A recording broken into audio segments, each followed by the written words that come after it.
Албанското знаме причина за нови искри во владината коалиција. Премиерот Заев, реагирајќи на изјавата на вице-премиерот Бујар Османи околу можноста за поставување на албанското знаме било каде, вели дека законите се јасни, прецизни и важат подеднакво за сите. Се знае кога се користи знаме на етничка заедница и во какви околности, со кои димензии, 1/3 наспрети 2/3 се има одбележие точно како тоа се користи.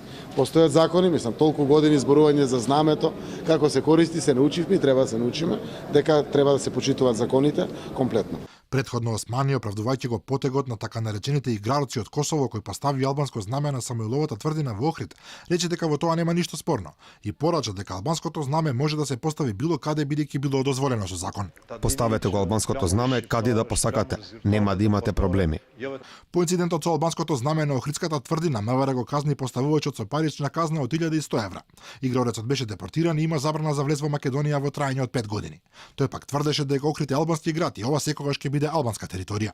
На одлуката за санкции на игрорците реагираше председателот на собранието Џафери, според кој казната е престрога и партијата Алијанса за албанците, која смета дека овој инцидент воопшто не и помага на државата во незината евроатлантска опредалба.